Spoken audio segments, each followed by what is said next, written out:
a palavra do Senhor foi nos dirigida nos seguintes termos: pois não foi para batizar que Cristo me enviou, mas para anunciar o Evangelho, sem recorrer à sabedoria da linguagem, a fim de que não se torne inútil a cruz de Cristo.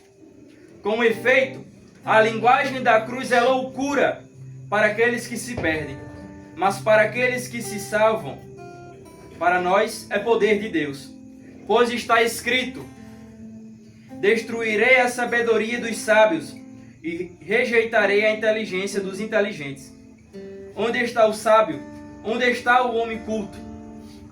Onde está o argumento deste século? Deus não tornou louco a sabedoria deste século? Com efeito, visto que o mundo, por meio da sabedoria, não reconheceu a Deus na sabedoria de Deus, aprove a Deus pela loucura da pregação salvar aqueles que creem. Os judeus pedem sinais e os gregos andam em busca de sabedoria. Nós, porém, anunciamos Cristo crucificado, que para os judeus é escândalo, para os gentios é loucura, mas para aqueles que são chamados, tanto judeus como gregos, é Cristo, poder de Deus e sabedoria de Deus.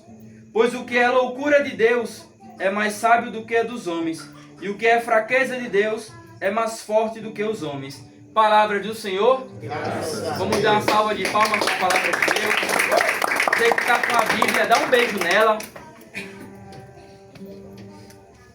Algo que eu quero que vocês frisem muito nesse começo de pregação é que diz no final: pois o que é loucura de Deus é mais sábio do que os dos homens, e o que é fraqueza de Deus é mais forte do que a fraqueza dos homens.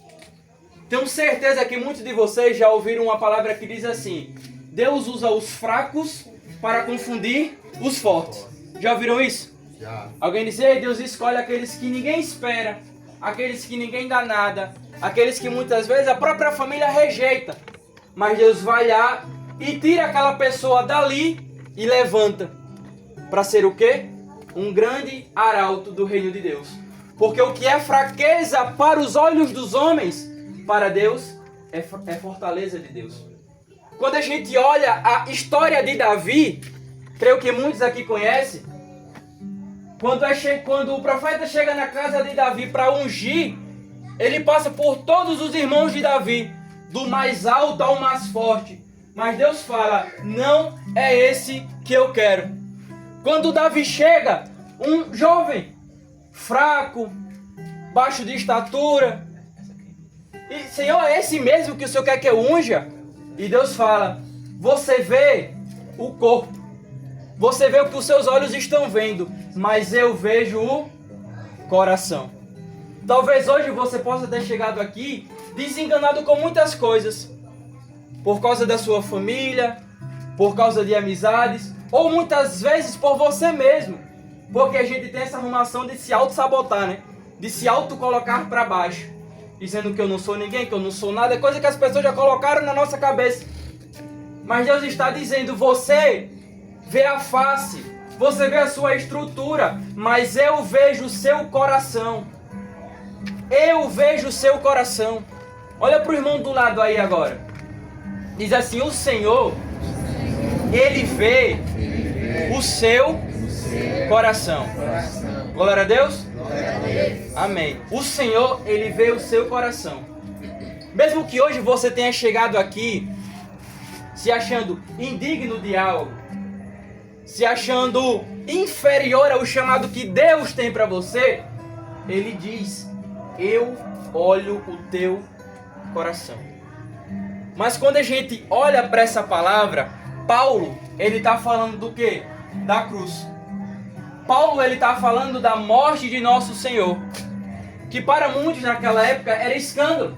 Falar da morte de Jesus, falar de um Deus, de um homem que deu a morte, que morreu por nós, era loucura, era escândalo. Mas para Deus era sabedoria. Para a gente compreender essa analogia da morte de Cristo, a gente vai lá para o Gênesis.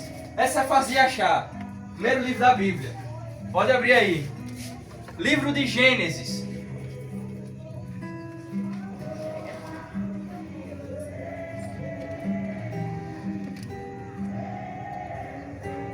Essa parte que a gente vai ler, ela já se passa a criação do mundo, já se passa a criação de Adão e Eva, e aqui é após Adão e Eva terem comido o fruto proibido.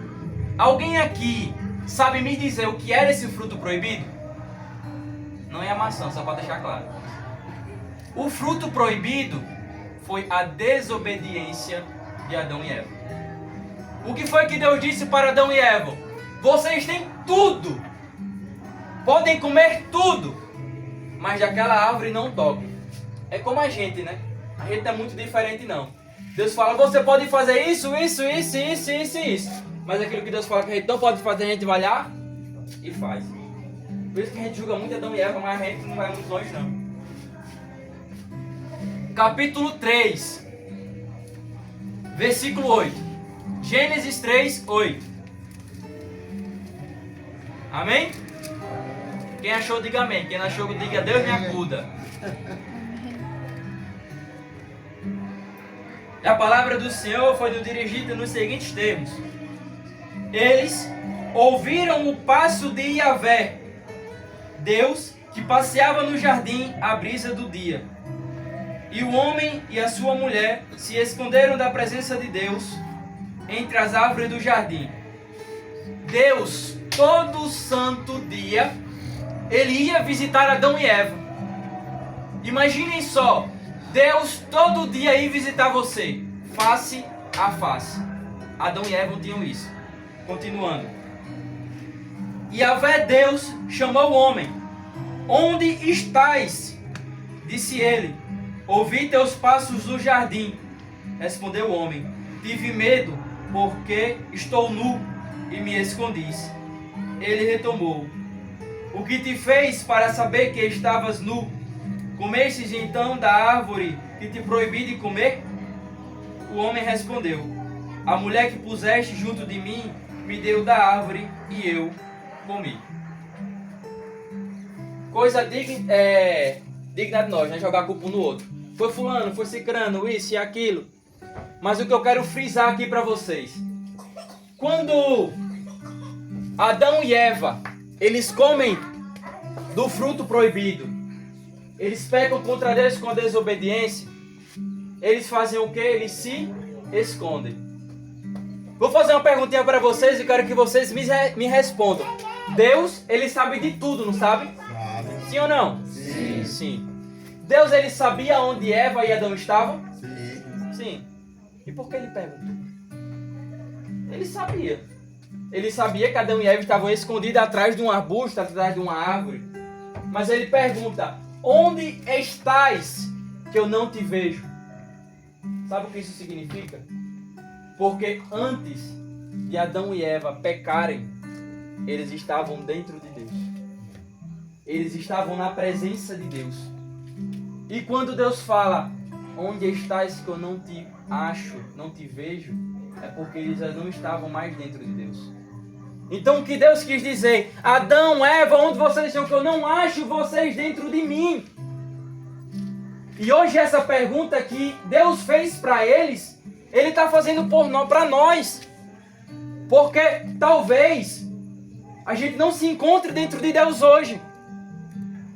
Por decisões das nossas vidas, por algo que a gente fez, a gente não se encontra mais dentro do Senhor. E Ele está perguntando no íntimo do nosso coração hoje, Ele está gritando, onde estás que eu não te vejo?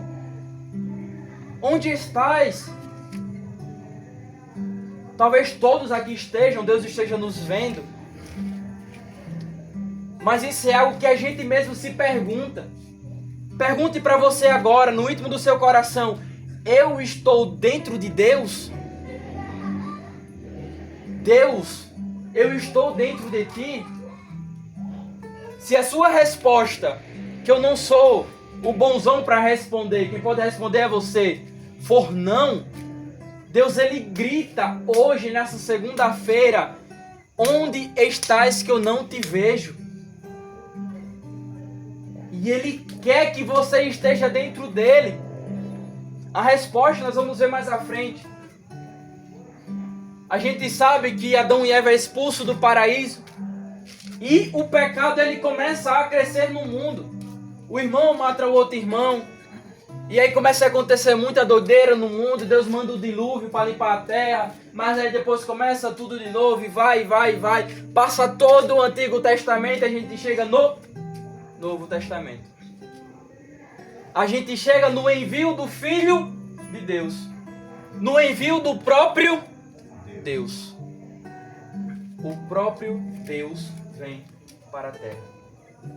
Sabe por quê? Porque ele não estava vendo a humanidade dentro dele. Então ele se fez homem para estar no meio da humanidade. Para que a humanidade lhe visse. Para que a humanidade lhe visse e retornasse para dentro dele. E qual foi a forma que Deus, que nosso Senhor Jesus Cristo utilizou para que nós víssemos Ele? Para que nós pudéssemos ver Ele e ver até hoje. Qual foi a forma? Você sabe me dizer? Hein? Ninguém? A morte na cruz. Exato. A morte na cruz. Jesus se escandalizou. A gente olha para um crucifixo. A gente vê esse paninho em Jesus, né? A gente vê esse paninho. Mas vocês sabiam que não tinham esse paninho? Jesus estava 100% nu no madeiro da cruz. A dignidade de um Deus exposta para que todos vissem. Vocês não querem ser vistos nu, né, na rua? Tenho certeza absoluta. Mas Deus se deixou ser despido 100%. Sabe por quê? Porque Ele não via você dentro dele. Mas no momento em que no alto da cruz Jesus Ele está dando o seu último suspiro. Sabe o que Ele viu? Ele viu o rosto de Thalita. Ele viu o rosto de Tatiane. Ele viu o rosto de Ludiedes. Ele viu o rosto de cada um de vocês. Quando os soldados entregam aquela espuma com aquele azeite dentro, aquele azeite era como se fosse um remédio que eles davam para os presos, para os condenados à cruz, para que eles ficassem dopados e não sentissem mais dor, que não sentissem dor. Vocês lembram que quando eles entregaram a espuma para Jesus com esse vinho, com esse vinagre, com esse remédio que Jesus fez? Ele quis? Não. Sabe por quê? Porque ele quis sofrer até a última dor por você. Eu sempre digo isso nas minhas pregações quando eu falo sobre Jesus. Eu amo pregar sobre Cristo crucificado. Porque foi em um retiro onde eu tive uma experiência com a cruz de Cristo. E isso aviva meu coração. Quando você for falar que Cristo morreu, não diga Cristo morreu por nós, porque isso é muito fácil. Diga Cristo morreu por mim, porque pesa mais. O sofrimento de Deus foi por mim. Claro, Ele morreu por nós, mas foi por você primeiro. Foi por mim primeiro. Foi por você primeiro. Ele morreu por cada um de vocês. A morte na cruz, ela foi um ato de amor de um Deus. Por isso que quando os judeus, os gentios começam a ver sendo pregado sobre a morte de Cristo, eles ficam, como assim? Eles são doidos? Como é que eles estão pregando a morte de um homem? Um homem que morreu? Por quê? Mas Paulo diz, para eles pode ser loucura, mas para nós é sabedoria. Para nós é santa insania. É uma loucura santa. Uma loucura que santifica. É uma loucura que te faz santo. Porque a morte na cruz de Jesus foi simplesmente para dizer: sejam santos. Você estava fora do meu Pai. O meu pai não estava te vendo, ele não mais te via, mas após a minha morte na cruz, ele te vê. Ele te vê no teu sofrimento. Ele te vê nas tuas noites de insônia, de depressão, de ansiedade. Ele te vê. Nos momentos em que você acha que você está sozinho, ele te vê.